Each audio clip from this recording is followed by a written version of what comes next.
What is going on, everyone? I hope all of you guys are doing well. I am back once again with another movie review, and if you guys hear any rumbling, that is my stomach talking to me because I am hungry. So I do apologize if that gets picked up into the audio. If you guys want to check out my eBay store, check it out. The link will be down in the description below. And if you guys want to send me subscriber mail, I'll put my email down in the description below. You guys can let me know what you want to send, and then you don't have to get into too detail. That way, it doesn't ruin the surprise. And I will give you guys my address. This is just for the time being, since I don't have a PO box. So this is kind of the only way I can do it. So again, those two things will be down in the description below. So let's go ahead and get into this review. Today I'm going to be reviewing a film from the late 80s, 1987, the same year we got The Lost Boys. This is a film that it has its fan base, it has a cult following, but at the same time I feel like it's a very underrated film because it's kind of one of those films I feel like nobody talks about. And that is the film The Monster Squad. I absolutely love this movie. It was one of those films I remember as a kid. I could only remember so much. Then in 2007, when the 2-disc special edition DVD came out and the Blu-ray came out, it started boosting my memory again, and I started remembering exactly this movie. And after watching it again for the first time in so long, it was just truly, truly amazing. And since then, I tend to rewatch this film when I can. And when it was announced last year that this was getting a 4K release, I could not believe it. I was at that point where I was like, yeah, that is a must for me to have in the collection, because I do truly believe that at some time in the near future, this will be out of print. So I figured, why not snag it? This movie tends to have different releases. We had the 2007 release, the 2-disc DVD release, and then of course the Blu-ray release. Those went out of print, and then eventually, I think in 2012, we would get another Blu-ray and DVD release. The artwork for that looked like a folded out poster, with the creases and stuff, and it looked like they had aged, which I thought was cool. But the company that released that, edition did not have any special features. Nothing was transferred over, which was very disappointing. So Kino Lorber decided, you know what? Let's go ahead and pick up the rights and release the film, and they did, and they decided to do it in 4K. And not only that, but give us a really cool edition. This includes Wolfman's Got Nards, a 2018 documentary that's actually co-written and directed by the main lead of this film. We have a couple audio commentaries. We have a Monster Squad Forever documentary. And then we have a conversation with Frankenstein, um, which is an interview with the actor. And then we have a animated storyboard sequence. We have deleted scenes and still galleries. So not bad. It is a 3-disc set. You include the documentary on its own Blu-ray disc. You get the film on the 4K disc and the Blu-ray disc. So, the Monster Squad. It follows a group of kids who the main lead, his parents are kind of going through this argument. His dad's a cop, and his mom wants him to have more of a focus on her and the kids, not work. So one day, he comes home. The main lead, the little boy. What is his name?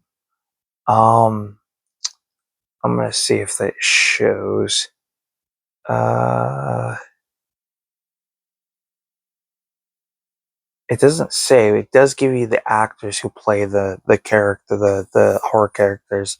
But the main lead, his mom gives him this journal, which is in German, and you find out it's Van Helsing's diary of some sort. And he starts to write some things up, and then it shows Dracula, and he kind of has this look on his face that kind of is like, oh crap. But at that time, he doesn't. He's just, you know, monsters aren't real, and he has this club. It's not called the Monster Squad just yet. Um, but him and his friends, they recruit this high schooler. Um, I think they're in middle school. I think like they're seventh or eighth grade because they are hanging out with this high schooler, and he's trying to be part of this club. And then while this is all going on, you have Dracula who's recruiting basically, its own versions of the iconic Universal monsters, the Wolfman, the Mummy, the Creature from the Black Lagoon, and Frankenstein, which I think the effects on all of these characters look amazing, especially considering that they are, doing their own version of these iconic horror icons. And Dracula's plot for him is this amulet, and it would basically allow them to kind of take over the world in some way. But then, eventually, throughout the film, when the monsters and the kids, start to interact, that's when the kids do everything they can to stop Dracula on succeeding with his mission. I guess is the best way to put it. Um, the bully in here too, that gives Horace a hard time. Recognizable, been in a wide variety of movies. You guys will know exactly what I'm talking about. So it's really cool to see him. Um, the Wolfman is played by the actor who plays Uncle Rico, which is Carl uh, Thibault. I'm sure I'm pronouncing that wrong. What's funny is I think a year later, in 1988, which I believe is the same year Fright Night Part 2 came out, he would play a werewolf. So that was pretty cool. I would love to see an interview, him discussing that. And then you have um, Jack, was Gwillem, who plays Van Helsing. You have Duncan. I'm not even gonna pronounce his last name because it's like Regher or something like that. It's Regehr. Plays Count Dracula. We have Tom Woodruff who plays Gilman. We've got Michael McKay. I don't know McKay. I don't know exactly how you pronounce that, unless it's just pronounced McKay. Plays the Mummy. And then Frankenstein is played by Tom Noonan. Tom Noonan is well known for being the villain in RoboCop 2. I believe that's the same actor. And he plays Frankenstein. Excuse me. So that's pretty cool. It is written by Shane Black, who went on to do Lethal Weapon, and as well as Fred Dekker, who did Night of the Creeps. And then it was directed by Fred Dekker. So yeah, got some recognizable faces playing these iconic characters, and written and directed by some really great writers and directors. Um, Man, I wish I could say more. I mean, by now a lot of you guys already know this. Um, but yeah, it's just a fun, late '80s cheese comedy horror type of film. I like the chemistry between everybody. Unfortunately, the actor who plays Horace is no longer with us, which is really sad. On his story, there was a little like mini documentary I watched on YouTube talking about it, and man, it hit you on the nards, no pun intended. Um, but yeah, I think the effects are great. I think the makeup looks great. Um, I wish I could say more for those who, um, have not seen it, but I don't want to give too much away. And for those who have seen it, you know exactly what I'm talking about. But I feel like this edition is definitely worth it, in my opinion. I will be watching the documentary pretty soon, and we'll be doing a review for that as well. Now I will say my 4K transfer, or not transfer, my 4K release, um, I think has a defect disc. I don't know if this has happened to anybody or this is just normal and there hasn't been any like disc replacement.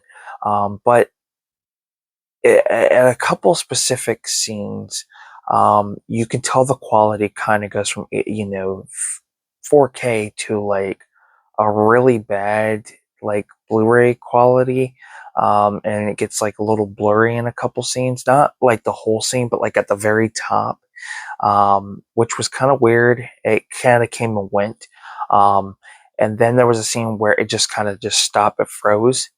I had to pop the disc out to see if there was any smudges. Nothing, and it also could have been my player. It is dusty, and I gotta be honest, I gotta clean it.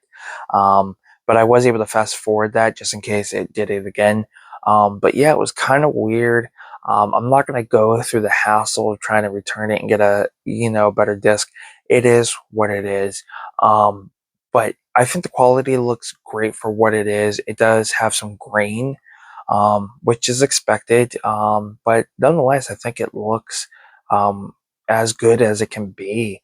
Um, you do get a lot of great details with the 4K. Like, when you look at the effects on Frankenstein, just the detail you can get, it just looks absolutely amazing. And it gives me more of an appreciation on the effects. So, yeah, wish I could say more about the Monster Squad. Definitely a fun late 80s comedy horror type of film, in my opinion. More horror than comedy, but it blends in well together. And I think everybody's fantastic in this. So, yeah, if you've seen it, let me know what your thoughts are. If you haven't, give it a watch. I think you guys will enjoy it. If you enjoyed this review, give it a thumbs up and subscribe to the channel if you haven't. And keep an eye out. We'll be doing a separate review for the documentary in the near future. So, thank you guys for tuning in. I'm Film Talk with Mikey. And until next time, we'll talk films.